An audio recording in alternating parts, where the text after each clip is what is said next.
morning. Yes, it's Petrus and Pardet here in Richards Bay. We were on our way to St Lucia so that we can make videos on the beach up at First Rocks for you. Then we run into vehicle trouble. Anyway, let's have a look. Where's Pardet? Pardet, is jy nog alright, my kind? She loves running next to the bicycle when I ride the bicycle. It's absolutely her favorite outing. But now we're here at the TJT at Richards Bay.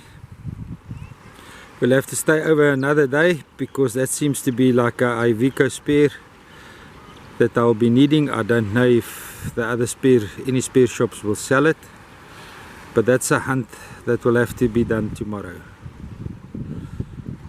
Even in a harbour that's regularly dredged,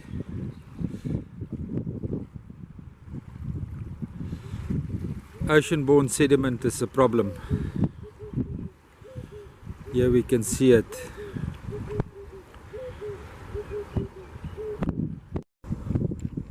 We've all seen the pictures on Facebook on how the Bay Town Hall pool used to look like.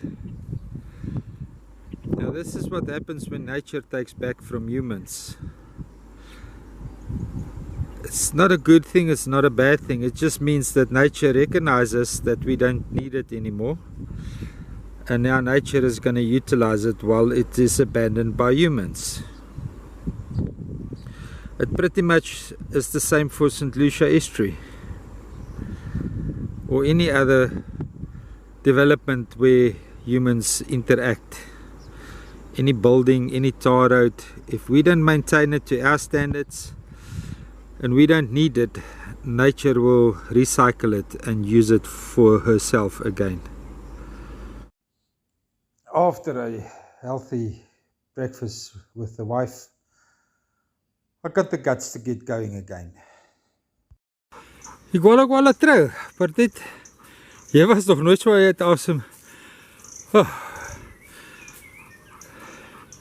It's more out of breath than I am. But I've got the bicycle. She's only got her 4 feet. Let's go to Sunset Jetty and do a water level update, Pardet.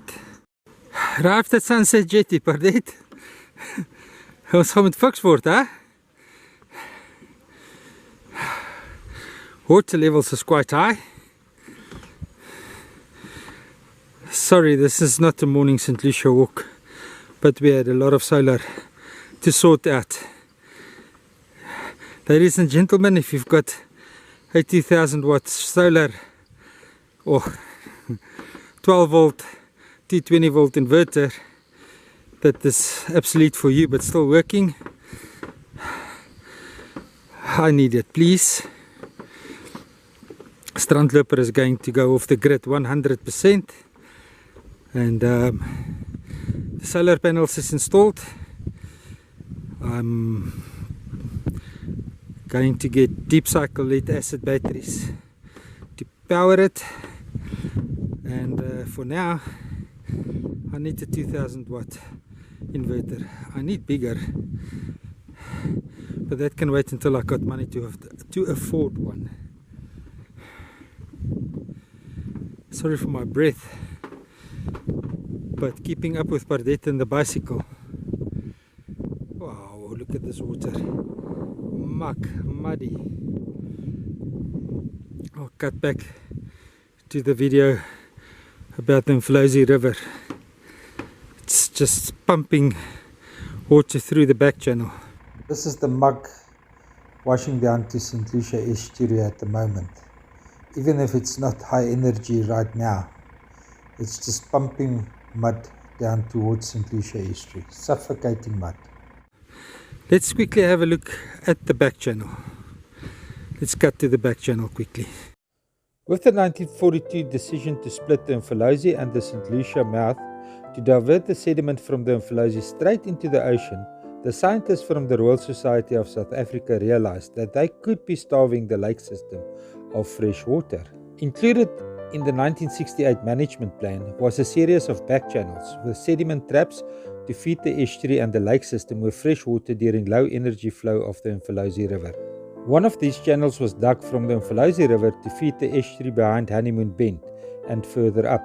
The original plan to link this channel up with the Mpati River was abandoned due to the hard black clay. This channel runs from Honeymoon Bend north under the R618 towards the Narrows, where it joined the estuary just past the dredger harbour above the bridge. The whole reasoning behind this was to trap fresh water from the Mfolozi River between the ebb and flow of high and low tide, using the incoming tide and the resistance of the capillary action between marine and fresh water to pump fresh water into the lake system through Brodie's Crossing. Brodie's Crossing is where the estuary flows into the lake system. It's 21 kilometers north of the Estuary Mouth. The lake system stretches about another 86 kilometers north in approximately 36,000 hectares in size. All that suffocating mud is now pumping into the estuary, and we saw when the mouth was open on low tide and what bad condition the estuary is with all that mud pumping in from the Mfolozi River.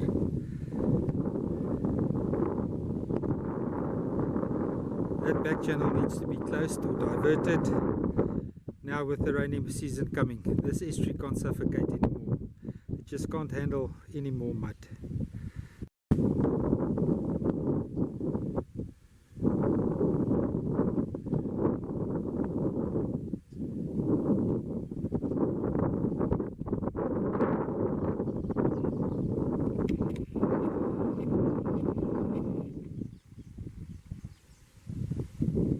So sweet, they so tame.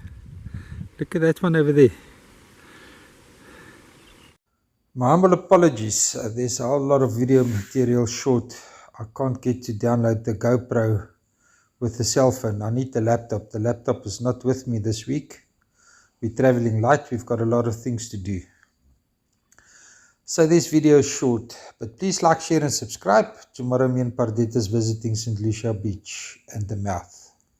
Oh yes, and that's that public participation that need to be attended. Minister Barbara Greecy's investigation into the opening of the Estuary Mouth on the 4th of January 2021. I got my invitation via email from Phumulani Tsemanu, Department of Forestry, Fisheries and Environmental Affairs. So I did ask him, is this a show and tell meeting or public participation meeting? And he responded on a Saturday to me, assuring me that this is a public participation meeting. So we will be there. I will attend it and give you feedback on what is happening and what direction it's taking.